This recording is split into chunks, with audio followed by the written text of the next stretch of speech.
All right, good evening, everyone.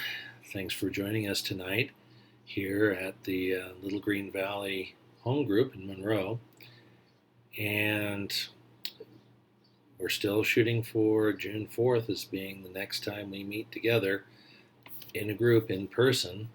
So, as I've been asking, if you have any questions about the study going through the book of Ecclesiastes, just please feel free to write them down, and then we will talk about them if there's enough questions when we get back together on June 4th. Just remember, it is a barbecue. We are going to be grilling something for you and having kind of a time of fellowship as well as questions and answers. So, tonight we are looking at chapter 4 of Ecclesiastes. And someone asked why I'm no longer doing these outside. And the answer is simple. The wind just has been too blowing too unpredictably and really wreaking havoc on the sound. So I figured it's a little easier and safer to do it in here. And back here, if you look on this side over here, oops, I'll get it right. These two here, these two license plates, where are they? Yes, I am an amateur radio operator. The one on the starts with a K, that was my original call sign, and the N is my current call sign. And yes, I still do practice amateur radio. Okay, so that's that. So, Father, as we go through the 4th chapter of Ecclesiastes, there's a lot of neat things in here that are very applicable to all of us. And we ask you to just open our eyes, use your Spirit to open our eyes and ears to what you have to tell us. And we praise you and thank you in Jesus' name. Amen.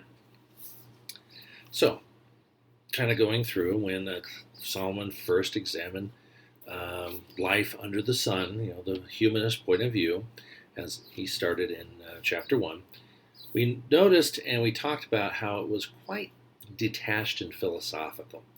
He's basically looking at the world from his palace without really observing life close up and personal. And his conclusions came up to the fact that life was meaningless and monotonous. You may remember we talked about that. But then he started examining the question again, just like a wise person is likely to do so. And to do this, instead of just looking out from his palace, he actually went to where the people really lived and discovered that figuring out life wasn't so simple. He observed real people in real situations, and he had to deal with some painful facts like life and death, time and eternity, and the final judgment.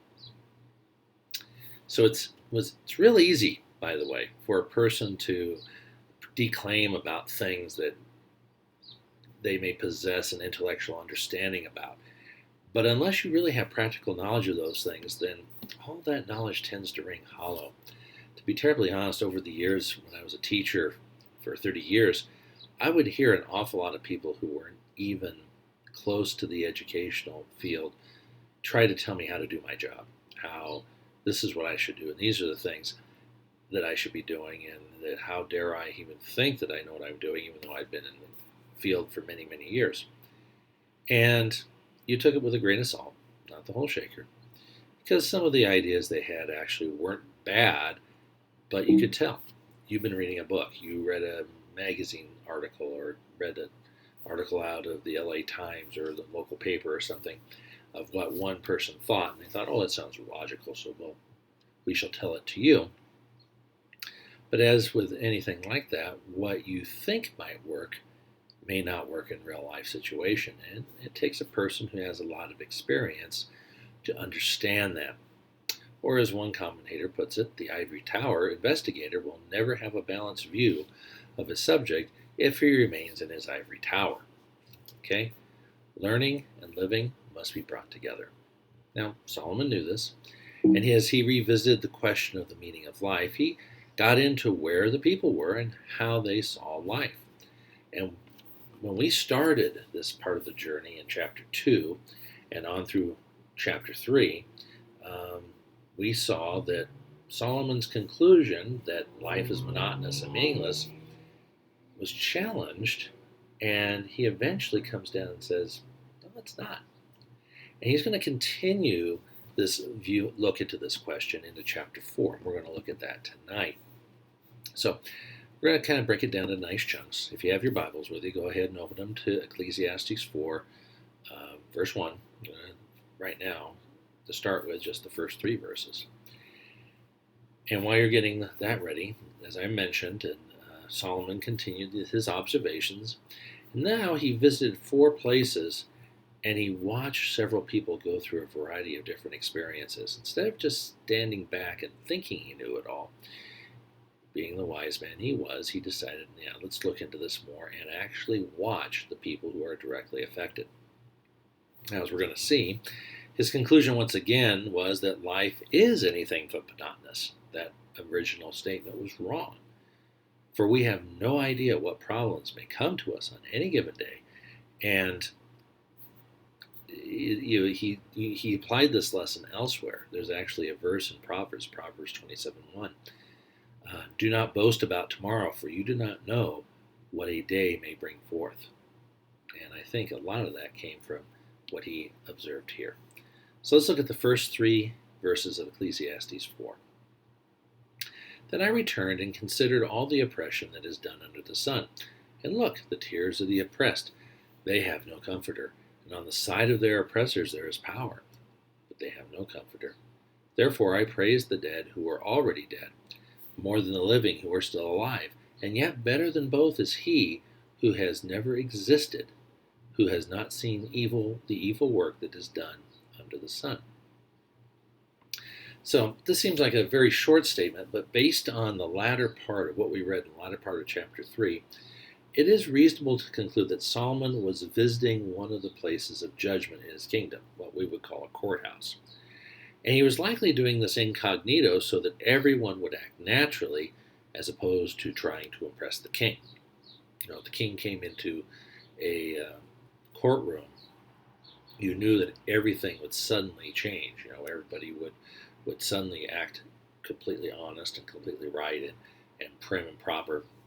And Solomon didn't want to see that. He didn't want to see how good these guys were at their acting.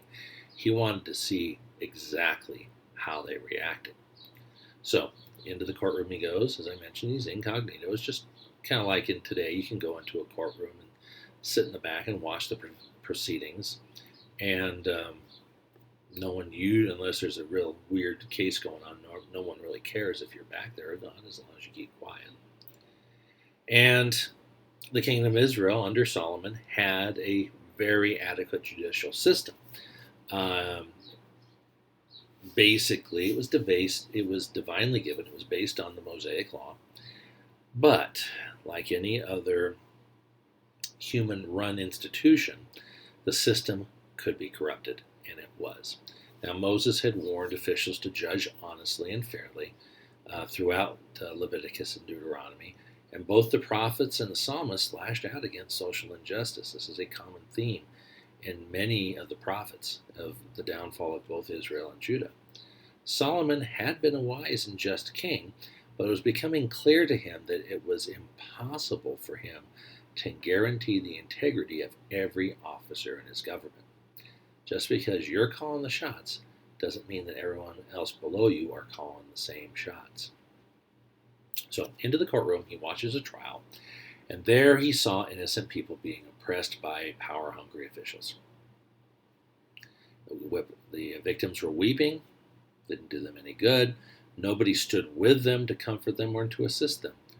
The oppressors had all the power, and they were holding all the cards, as they say, and their victims were helpless to ask, to protest, or ask for any type of recourse. So the king, as he's watching, Solomon, he's watching this, he witnessed 3 tragedies. 1, he saw oppression and exploitation in the halls of justice, a place that shouldn't be happening. 2, he saw the pain and sorrow in the lives of these innocent people. And 3, he saw unconcern on the part of those who could have brought comfort. It's like, oh yeah, sucks to be you. Too bad. Move on.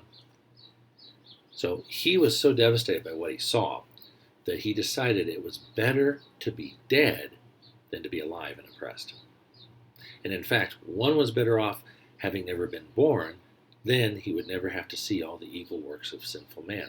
There is nothing more depressing than going somewhere expecting justice only to have it basically thrown in your face. A lot of people have mentioned that. And Solomon says, yeah, you're absolutely right. It is a betrayal. Now, before we move on, a lot of people may be asking, well, if, is that all Solomon got out of this?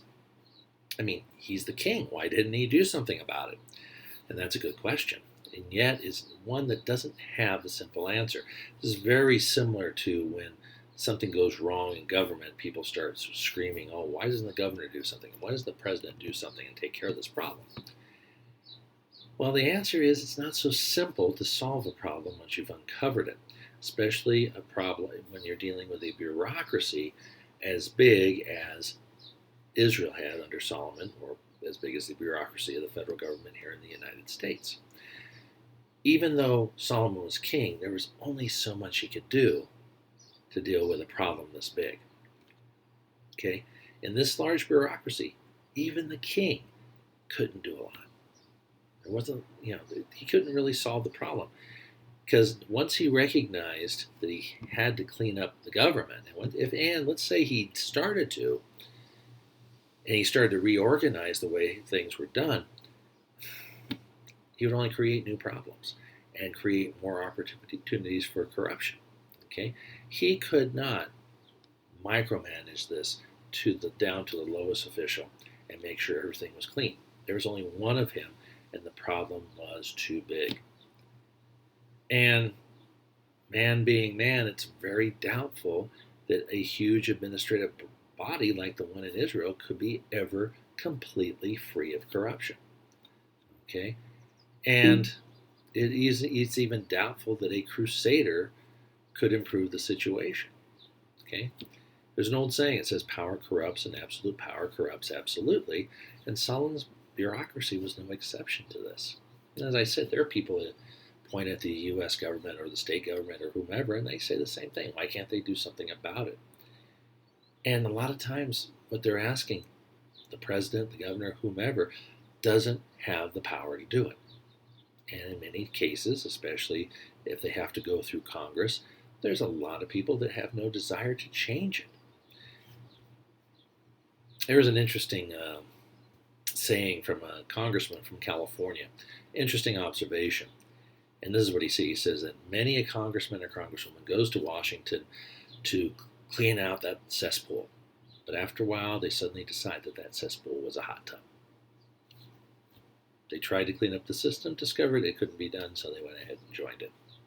A very common, very unfortunate story. So does that mean we have to give up on the government? Oh, no. As believers, as Christian citizens, we must pray for all authority and do what we can to see that just laws are passed and that they are fairly enforced. And, of course, to obey the laws themselves as long as they don't compromise our faith. That's our job. Is it going to change? Or it can change anything, so never say never. So, moving on, let's start in verse 4, the next 3 verses. And again I saw that for all toil and every skillful work, a man is envied by his neighbor. This is also vanity and grasping for the wind. The fool folds his hands and consumes his own flesh. Better a handful with quietness than both hands full together with toil and grasping for the wind. This is kind of an interesting change of subject. And it's reasonable to assume that Solomon was probably disillusioned by what he saw in the courts. So he decided, well, let's go down someplace where I could watch the various laborers at their work. We knew that Solomon was very much a believer in hard work. He knew that honest toil is a gift from God, and that he was pretty curious in how the different types of workers use that gift. And what Solomon observed was basically 4 types of men. Okay, and the first type we're going to look at, on the surface, kind of appeared to be close to Solomon's heart, the industrious man. Now, Solomon, it was natural for Solomon to find a laborer who was working hard. For after all, had not the king extolled the virtues of hard work throughout the book of Proverbs, basically talking about how a hard worker is going to prosper, whereas a sluggard or a lazy man is going to die, and so forth. Well, Solomon was watching. He had this man described in verse 4. He was not only busy, but he was skillful in his work and very confident in all that he did, pretty much mastering his trade. However, Solomon noted he may be doing a good job, but he also saw why he was doing a good job. What was his motive?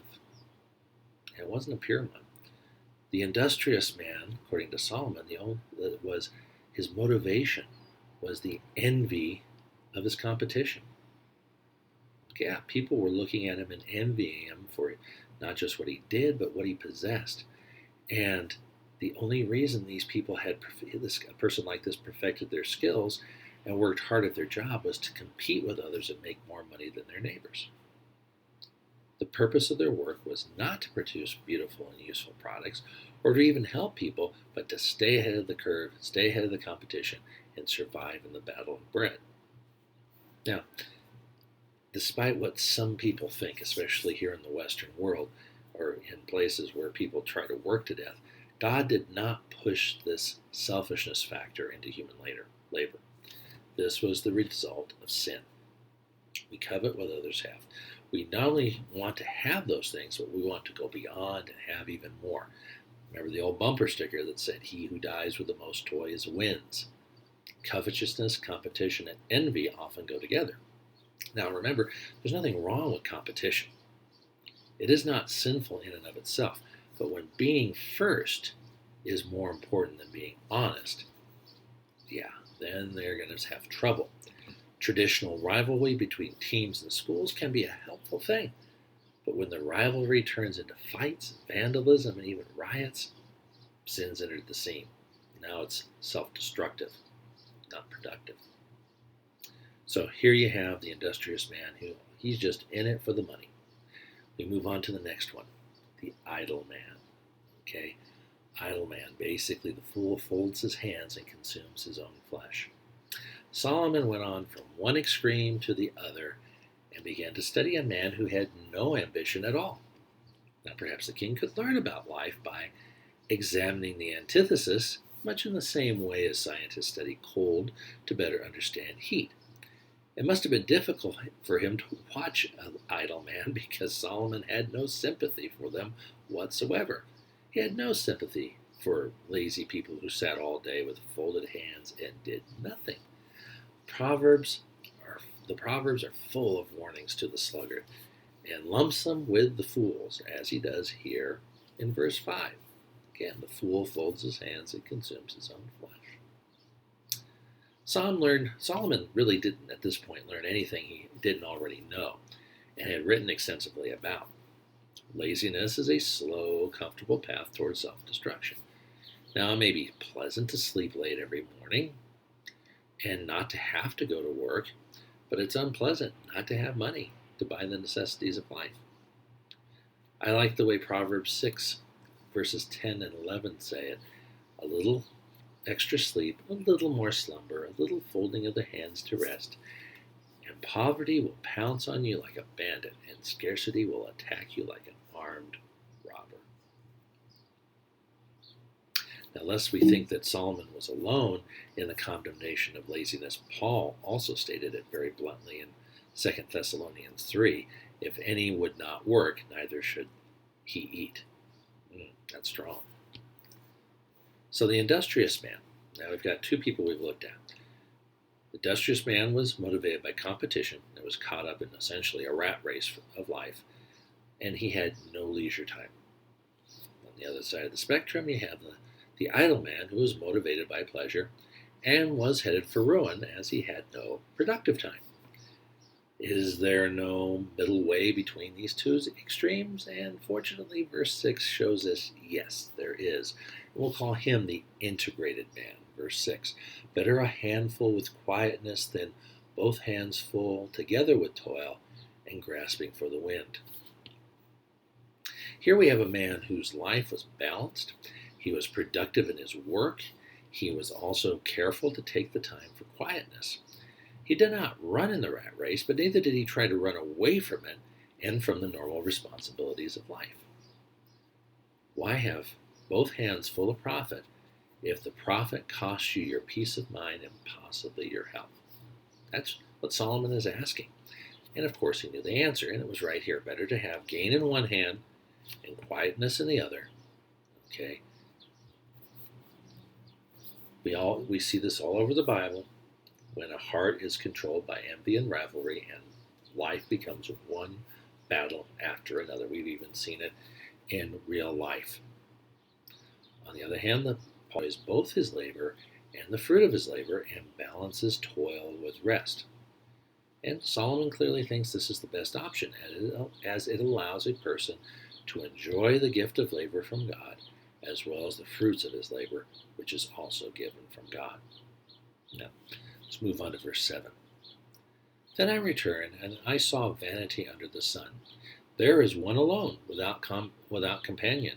He has neither son nor brother, yet there is no end to all his labors, nor is his eye satisfied with riches. But he never had. So he goes and questions him. And the king discovered that the man had no relatives, no partners, no one to help him with his business. Nor did he desire any help. He wanted all the profit for himself. But he was so busy, he had no time to enjoy his profits. And if he died, he had no family to inherit his wealth. In other words, all his labor was in vain. Now, this is the independent man, who never stopped working long enough to ask him a very crucial question. For whom am I working so hard? Why am I robbing myself of the enjoyments of life just to employment for people? And the idle man was enjoying some leisure, but the independent man was helping neither the economy, as he said, this is vanity and a grave misfortune. That's just another way of putting it. Meaningless and depressing. This guy missed the whole point of life within the will of God, which means laboring in the right spirit for the right reasons.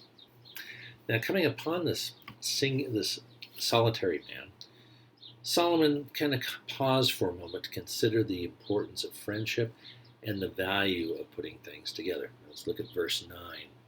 There is alone when he falls, and he who has no one to help him up. Again, if two lie down together, they will keep warm, but how can one be warm alone? Though one may be overpowered by another, two can withstand him, and a threefold cord is not quickly broken. Two are certainly better than one when it comes to working. All of us can attest to that, because two workers can get more done, and that's assuming they're working equally and at the same pace. Even when they divide the profits, they still get a better return for their efforts than if they need three hands to do something. And it's true a person can rig up something, but to be honest, it doesn't replace that extra set of hands that makes it so much easier. Just last weekend, I was working on a lawn tractor to try to get a belt rewound into it, and I could do it myself. I've done it by myself in the past, but boy, when Robbie came out to help me out, that was nice. It cut maybe 15, 20 minutes off my time when it comes to walking. Now you have to go back to ancient Israel and understand that roads and paths at that time were not paved, and they weren't even level. And there were many hidden rocks if you were walking through a field. It was not uncommon for even the most experienced traveler to stumble and fall, perhaps even break a bone, or fall into a hidden pit. Now, how wonderful it was to have a friend who could help you up or help you out of the pain restoration. How grateful we should be for Christian friends who help us walk straight and to be there for us when we need that extra encouragement in hard times, especially now when people stay alone. I think this quarantine, or this virus suggested quarantine, is actually made us much more aware of what is necessary in order to, just how we need other people. We need our friends. We need our Christian brothers and sisters. Moving on, two are better than one when it comes to warmth. Even if they're camping out or if they're staying in the courtyard of a public inn, they would feel the cold of the night and need one another's warmth for comfort. because the only other real way to stay warm alone is to carry extra blankets. And I don't know if you've tried backpacking, but the more you carry, the heavier it is. It just adds to your load and slows you down. It's not pleasant. And finally, the two are better when it comes to protection, especially at night. Though one may be overpowered, two can defend themselves. It was dangerous for anyone to travel alone day or night. Most people travel in groups for fellowship and for safety. Basically, I'll watch your back and you'll watch mine. Now, Solomon started with the number 1 in verse 8, and he moved on to 2 in verse 9, and now in verse 12 he closes with 3. And this is typical of a lot of Hebrew literature, of a progression of ideas. One chord could be easily broken. 2 chords require more strength, but 3 chords woven together cannot be easily broken. If 2 travelers are better than 1, then 3 would fare even better. Now, Solomon had more than numbers in mind. He was also thinking of the unity involved in 3 chords woven together. And this is a wonderful picture, not just of friendship, but it can also be viewed as the Lord being the 3rd chord. This is a very common interpretation. You see this talked about at weddings, is you've got 1 chord for the wife, 1 chord for the husband, and then there's a 3rd chord that comes in that's the Lord himself to keep the marriage together. So, moving on to verse 13, we now look at Solomon's home turf. Better a poor and wise youth than an old and foolish king who will be admonished no more. For he, the youth, comes out of prison to be king, and although he is born poor in his kingdom, I saw all the living who walk under the sun. They were with the second youth who stands out in his place.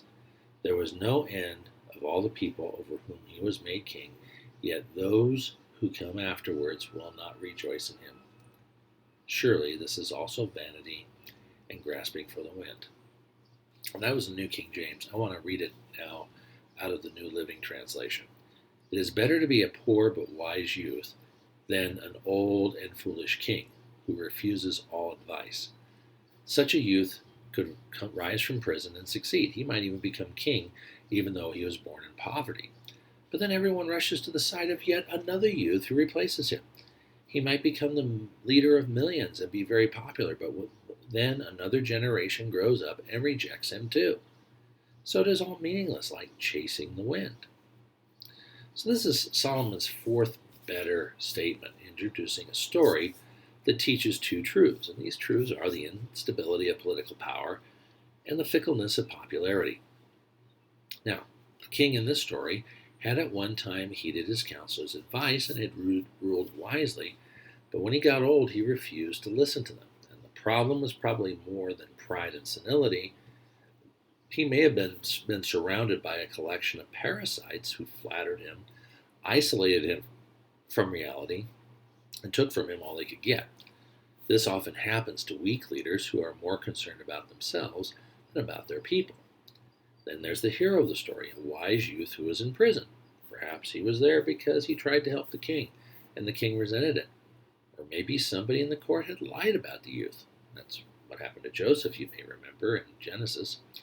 Or perhaps the king viewed the youth as a threat. Or maybe the youth belonged in prison because he did something wrong. Whatever the case, the youth got out of prison and became king. And everybody cheered for the underdog and rejoiced that the nation had at last wise leadership. But the story goes on. As Paul Harvey used to put it, there is the rest of the story. Apparently the young man got out of prison, took the throne because of popular demand, and looked like the new young king had it made, but unfortunately his popularity didn't last. The new crowd deposed the young king and appointed yet somebody else. And Solomon once again came to the conclusion, it is all meaningless, like chasing the wind. Now, one cannot help wonder if Solomon saw himself in this story. As we will read at some point, and if you haven't, go through 1st and 2nd Kings, but especially in 1st Kings, toward the end of his reign, Solomon, despite his fabulous wisdom, despite his wealth, and everything about him, was not a popular king, probably because a good portion of the popularity or the prosperity of the kingdom did not trickle down to the peasant or the people at the very bottom of the totem pole. Because of his sin, due to his wives leading him astray, God warned Solomon that the kingdom was going to be split in two. 10 of the tribes are going to be handed over to Jeroboam, a younger gentleman who actually was a servant of Solomon. Now, even though Solomon wasn't told this directly, at least according to Scripture, he did find out about it, and it caused Jeroboam to flee to Egypt for the remainder of the king's life. So when Solomon died, his own son Rehoboam took the throne, and he was confronted by Jeroboam with a reasonable request. Could you please reduce the taxes and the labor levies and allow the people to actually enjoy the prosperity that your father had created? And it was a reasonable request. It wouldn't make anyone look bad. In fact, it would probably solidify Rehoboam's reign. However, Rehoboam was more interested in himself than he was his people. And so he refused. Okay? Then, that's the short version of the story, but essentially that's what happened. He refused, and this split the kingdom in two. Jeroboam reigned over the northern 10 tribes, calling it the kingdom of Israel, and Rehoboam was left with only 2 tribes, Judah and Benjamin, still ruling from Jerusalem. And the only reason he was there was because the Lord had promised David that one of his descendants would always be on the throne, whether he's a good guy or a bad guy. And Rehoboam was not a great guy. So, was this prophetic of what was going to happen? We don't know, but it makes sense because, in essence, that is what happened. And eventually the house of Jeroboam was overthrown by one of his generals much later, and this was after Jeroboam's death. But getting back to the lesson, politics is a fickle business. We all know this. Who or what is popular today may not be popular tomorrow or even this evening. Oliver Cromwell, if you're up on your British history, he understood this concept very well. He had just led the armies of Parliament to overthrow a very unpopular British king, Charles I, and he established what was called the Commonwealth for maybe about 10 years. As he walked victoriously through the streets of London, people were cheering all around him, hailing him as the savior of the nation. And he said to a friend, "Do not trust to the cheering, for those persons who would shout as much if you and I were going to be hanged."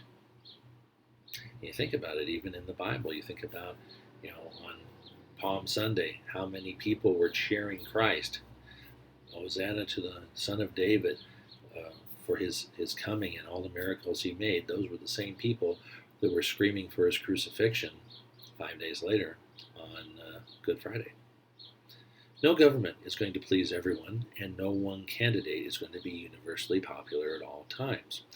We cannot count on government to carry on unchanged, as those who vote will change their minds constantly. Solomon saw it back then, and we can see it today. So, as we wrap this up, no matter where Solomon went, no matter what aspect of life he studied, he had learned an important lesson from the Lord. When he looked up, he saw that God was in control of life and balanced its varied experiences. We saw this in chapter 3. When man looked within, Solomon looked within, he saw that man was made for eternity and that God would make all things beautiful in their time. Again from chapter 3. When Solomon looked ahead, he saw the last enemy, death. And then as he looked around, and that's what happened in this chapter, as he looked around, he understood that life is complex, difficult, and not easy to explain. One thing was sure, no matter where you looked, you see trials and problems and people who could use some encouragement. To his credit, Solomon was not cynical about life. Nowhere does he tell us to get out of the race and retreat to some safe and comfortable corner of the world where nothing can bother us. Life doesn't stand still. It comes at us full speed without warning, and we must stand up and take it, and with God's help, make the most of it. Now, one of the lessons that stood out to me in this chapter is that we need one another because two are better than one. Yeah, there are some advantages to an independent life, but there are also a lot of disadvantages, and we discover them painfully as we get older. One of the other lessons that seem to stand out emphasizes the balance in life. Better than is a handful with quietness than both hands full together with toil and grasping for the wind. It's good to have the things that money can buy, provided you don't lose the things that money can't buy. What is it really costing you in terms of life to get the things that are important to you? And are they things you really need? How much of the permanent are you sacrificing just to get your hands on the temporary? Or as Jesus would say, to just quote the words of Jesus, for what shall it profit a man if he shall gain the whole world and lose his own soul? Or what shall a man give in exchange for his soul? And from Mark 8, verses 36 and 37. So I hope tonight, this is actually, I think, in many ways a very encouraging lesson from Solomon, even though some people might not interpret it as such. But it is, again, the whole point is he's trying to point out that the human point of view, being very negative, all really is wrong, and that we have to look at God and what he gives us. And he's also basically telling us just because we're followers of God doesn't mean life is going to be a bed of roses. We're going to have trials, we're going to have tribulations. Life is miserable in many respects, but enjoy what the Lord has given you. And the Lord will bless you, and the Lord will keep you. So that's it for tonight. Again, if you have any questions, put them in the comment section or write them down somewhere. Keep them handy. So when we meet again on June 4th, we'll be able to discuss them at length. I'm looking forward to it. I think that means we've got, one more online lesson after this one next week. So it's going to be good. We're looking forward to it. So may the Lord richly bless you all, and look forward to next week. But most of all, looking forward to the 4th, so we'll see you all again. So have a great evening. May the Lord be with you tonight and keep you safe. And we all love you and we all miss you. So we will talk to you later. Bye now.